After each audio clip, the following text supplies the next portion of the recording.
Twenty-two to 7. Nathan Allington is our gadget coach. Nathan, good morning. Very good morning to you. The iPhone 5. When does it come out exactly? It's any day now, isn't it? Yes, comes out Friday. So some stores should hopefully have it on Friday, and pre-orders, if you've ordered it through Apple or your telco, should be delivered from Friday onwards. It has been astonishing, this pre-order thing. I mean, how much of it is hype and how much of it is this really is the latest and the best? Well, I think it's down to Apple marketing is a huge part of it. It's, as far as necessarily the best, it's not necessarily the best as far as features on a purely feature-by-feature basis. Now, that leads to that. Rather than going into, how many gizmos and how many minor thingos it's got, how about you do a little baby steps thing for us if you, like me, have not got into the smartphone, the latest smartphones. Where do you start? Yeah, where do you start? So things to look for, there's three main operating systems, which is the software that drives the phone. So there's Windows Mobile, and they've brought out a new range of phones, and there'll be new ones coming out at the end of October as well. Mm-hmm. There's the Apple iPhone, which we've all heard about, and Android, which is software developed by Google. So there are benefits for each one. So we're already at the stage of trying to do our health insurance. Yes. Yeah. We've already got several models. Yes. So the Android ones are great as far as there's a wide range available. So if you're budget conscious, you can get an Android smartphone, which gives you great features, but large screen, and the simple things like texting and calling are done on a larger screen. So you can get those at a cheaper price.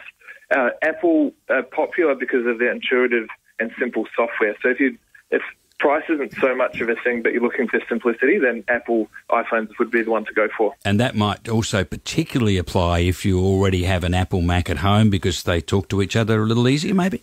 Yes.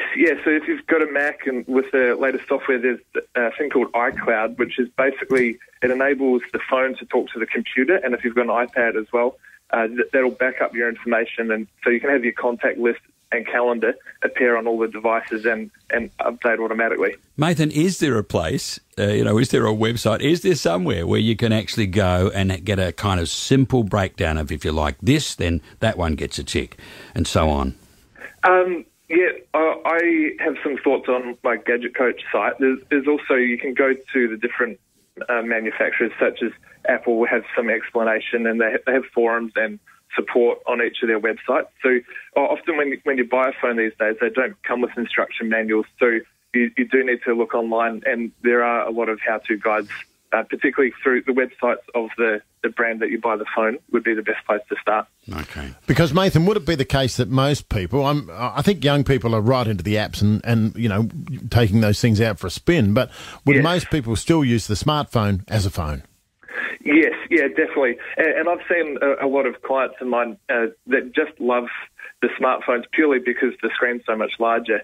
So you're getting 9 buttons that fill up a full 4-inch screen compared to the previous, say, a basic Nokia phone with a small screen and small numbers. So just wanting to do a text or just calls, have seen a large number that start with a large screen for the simple things. And then as the confidence builds, they then start using other things like the calendar and then a couple of apps from there.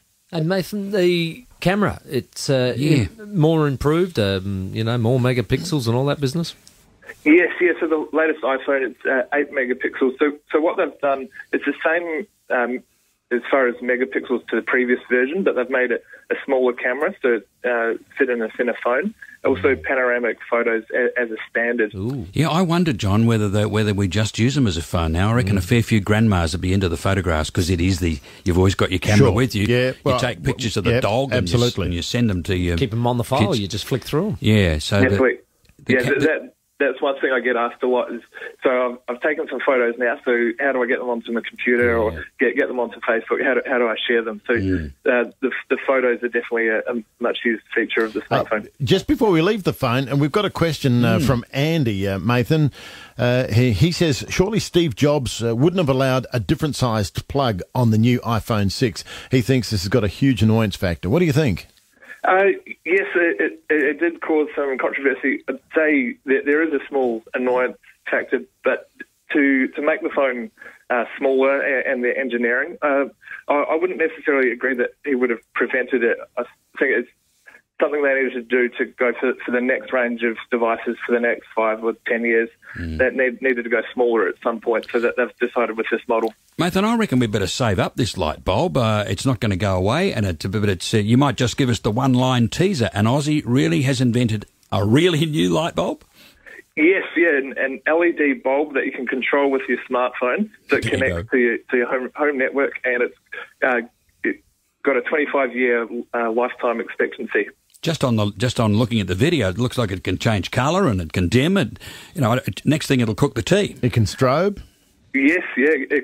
You can control just one light or a whole room of lights or the whole house. You can put it on holiday mode. So if you're away, you can control them remotely, so it looks like your house is being lived in as well. Yeah. Hey, Nathan, how many new iPhone owners does it take to change a light bulb?